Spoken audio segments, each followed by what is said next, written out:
Assalamualaikum warahmatullahi wabarakatuh. Salam sejahtera buat kita semua teman-teman media cetak elektronik. Saya dengan Menteri Investasi BKPM CEO Danantara Pak Rosan. Tadi kami menghadiri acara untuk mewakili Bapak Presiden di dalam Indonesia Korea Partnership for Resilient Growth, di mana pada acara tersebut juga dihadiri oleh Menteri Perdagangan Korea, Mr. Yohan Ko, dan dalam pertemuan tersebut ditandatangani Memorandum of Understanding nilainya 10,2 miliar US dollar atau 173 triliun rupiah, dan sektornya antara lain sektor energi dan green transition, solar power, carbon capture and storage, dan renewable energy, serta industri dan manufaktur, baik itu baja, baterai, dan transportasi ramah lingkungan. Dalam investasi tersebut juga termasuk sektor digital dan AI, kemudian properti dan infrastruktur, termasuk pengembangan di Bumi Serpong Damai, dan kerjasama bisnis dan asosiasi antara Kadin, KCCI, terutama untuk mendorong bisnis komitmen yang juga dilakukan terkait dengan pasok baterai serta investasi manufaktur teknologi, antara lain berbicara mengenai investasi daripada Pohang Steel, POSCO yang dilanjutkan, kemudian juga tawaran dari Lotte juga yang juga mengundang nanti Danantara untuk masuk juga sebagai investor.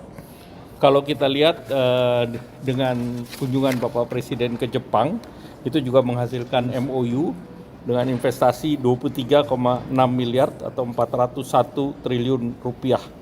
Dan ini sektornya energi dan transisi energi, oil and gas, utamanya proyek Masela, komitmen untuk investasi, kemudian industri dan hilirisasi, keuangan dan inklusi finansial, SMBC dan pegadaian, dan juga investasi kelembagaan melalui JETRO dan juga Kadin, dan industri kreatif dan manufaktur. Artinya kunjungan Bapak Presiden kedua negara ini menghasilkan komitmen investasi sebesar 574 triliun rupiah. Dan ini sebuah angka yang sangat signifikan karena Indonesia dalam situasi geopolitik yang tidak menentu ini masih menjadi daya tarik bagi para investor, baik dari Jepang maupun Korea. Jepang sendiri merupakan peringkat ketiga dari investasi dan perdagangan, Korea di peringkat ketujuh. Dan ke depan keduanya sangat berharap bahwa dengan Indonesia mempunyai sovereign wealth fund, maka Indonesia juga bisa menjadi co-invest. Dan tadi juga saya bertemu dengan Mr. Kim Jong Kwon, yaitu Minister of Trade, Industry, dan Resources, di mana ini tadi MOU antara Kementerian Menko Perekonomian dan Minister of Trade, Industry, dan Resources ini akan mendorong supaya kita ada debottlenecking daripada investor Korea yang mendapatkan isu-isu persoalan di Indonesia dalam segi investasi. Dan kami tadi menyampaikan bahwa di kementerian disiapkan debottlenecking agar seluruh persoalan-persoalan yang dihadapi para dunia usaha bisa diselesaikan. Dan pembicaraan antara kedua pemerintah sangat baik, apalagi tadi pertemuan Bapak Presiden dengan Presiden Korea juga sangat baik, dan ditindaklanjuti juga pertemuan Perdana Menteri dengan Bapak Presiden. Selanjutnya silakan Pak Rosan. Oke, terima kasih Pak Menko. Kalau kita lihat memang selama perjalanan di Jepang dan Korea ini sangat produktif sekali.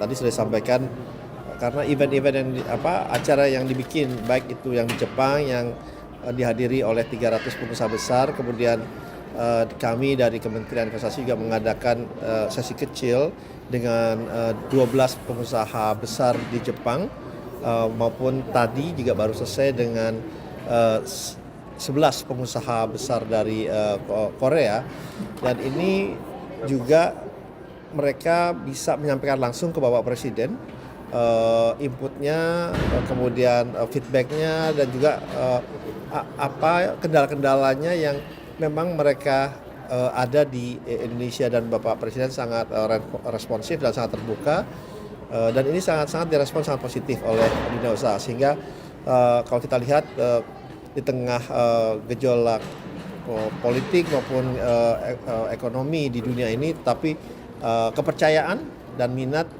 dari investor baik dari Jepang maupun Korea, yang memang selama ini kalau kita lihat Jepang itu adalah investor nomor 5 terbesar Indonesia, dan Korea itu kurang lebih nomor 6 atau nomor 7. Kalau kita lihat juga investasinya juga meningkat, secara average itu Korea setiap tahunnya sekitar 14%, Jepang juga sekitar 8-9% setiap tahunnya. Tadi Bapak Menko sudah menyampaikan, jadi total investasinya dari Jepang itu 20,6 miliar dolar, dari Korea ini 10,3 miliar dolar. Dan yang menariknya juga justru mereka menyampaikan dengan ada Danantara ini juga lebih memberikan kepercayaan mereka untuk bersama-sama investasi, dan kami memang dalam proses menindaklanjuti untuk investasi bersama-sama dengan Lotte Chemical dan juga dengan POSCO, dengan nilai investasinya kurang lebih itu bersama-sama bisa mencapai 6 miliar dolar Amerika. Jadi ini juga satu hal signal yang sangat baik, sangat positif, dan kita akan tindak lanjuti diskusi ini, MOU kesepakatan ini, sehingga beberapa bisa segera bisa direalisasikan. Dan tadi pun Bapak Presiden juga menyampaikan bahwa Indonesia ini kita terbuka selama investasi yang datang ini memberikan asas manfaat baik kepada Indonesia dan juga kepada investasi yang masuk ke depannya. Dan Bapak Presiden juga menyampaikan bahwa salah satu kekuatan dari Indonesia adalah kita selalu bisa memaintain peace and stability di Indonesia, karena itu adalah modal utama dari setiap investasi yang merupakan adalah long term commitment kepada Indonesia. Dan ini juga diakui oleh mereka semua, sehingga investasi yang masuk itu mereka malah menyampaikan untuk yang fase kedua. Contohnya seperti KCC Glass ingin masukkan fase kedua, kemudian juga dengan POSCO untuk fase kedua, dan ada beberapa perusahaan lain yang akan masukin fase kedua. Jadi ini menandakan bahwa kalau mereka berinvestasi dan mereka melihat returnnya baik, kemudian stabil, membuat mereka ingin memperbesar investasinya. Nah, itu adalah harapan kita, karena dampak dari penciptaan lapangan pekerjaan kan juga cukup signifikan ya, cukup baik. Oleh sebab itu kami dari Kementerian Investasi dan Hilirisasi dan sekaligus sebagai Kepala Danantara melihat ini adalah suatu hal yang sangat-sangat positif, dan kami meyakini ke depannya investasi yang masuk ke Indonesia ini akan terus berkembang dan memberikan kembali lagi yang Bapak Presiden sampaikan, memberikan manfaat untuk kita semua. Terima kasih. Kalau keluhan dari pengusaha-pengusaha tadi, apa sih Pak untuk berinvestasi di Indonesia dari pertemuan dengan pengusaha Korea tadi Pak? Oke, ya yang mereka sampaikan tadi memang ada yang berkaitan juga mungkin dengan ada kementerian lain yang memang agak takes time, jadi itu saja yang perlu kita kita sampaikan untuk bisa lebih diakselerasi, dipercepat sesuai dengan arahan Bapak Presiden gitu ya. Apalagi sekarang kan juga tadi kita juga ada task force debottlenecking juga, dan kami juga di BKPM selalu berkoordinasi dengan semua kementerian. Apalagi sekarang memang untuk perizinan ini sesuai dengan PP nomor 28 yang sudah keluar beberapa bulan yang lalu, ini juga direspon positif karena itu memberikan lebih kepastian apabila dari waktu yang sudah dijanjikan itu harus ditepati. Apabila tidak ditepati oleh kami oleh kementerian-kementerian lainnya, itu kami dari Kementerian Investasi bisa mengeluarkan izinnya secara langsung atau otomatis. Itu yang kita sampaikan dengan nama fiktif positif. Jadi itu juga direspon sangat positif, karena itu memang salah satu yang kita ingin sampaikan, bahwa kita mencoba mengurangi ketidakpastian gitu. Mereka menyampaikan kalau resiko mereka itu oke, selama is a calculated risk, mereka menyampaikan tadi. Tapi kalau ketidakpastian, nah itu yang susah diukur resikonya. Nah, itu yang kita coba reduksi adalah ketidakpastian.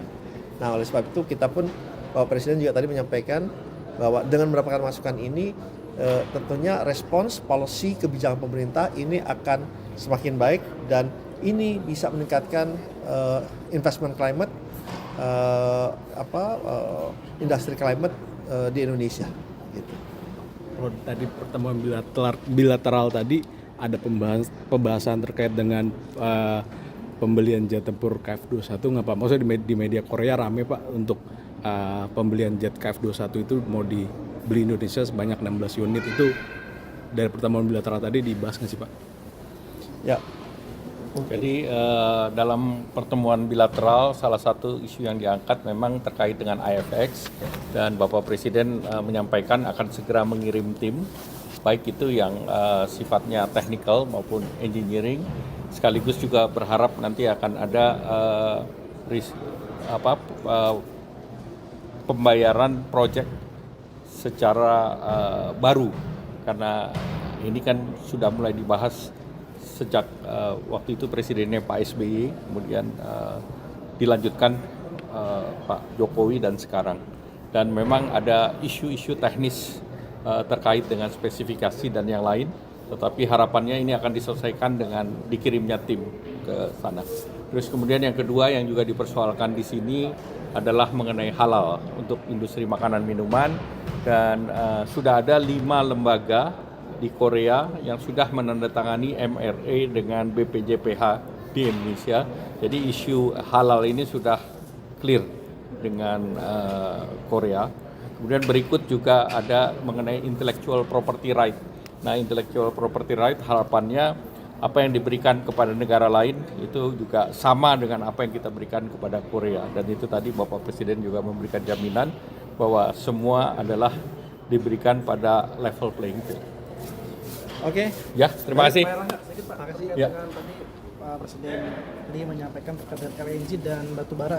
Ini mungkin ada target ke depan untuk Ya, tentu Korea yang 70% daripada energinya bergantung kepada Timur Tengah, itu merasa bahwa ada alternatif energi yang bisa dibantu oleh Indonesia, yaitu terkait dengan supply LNG dan batu bara.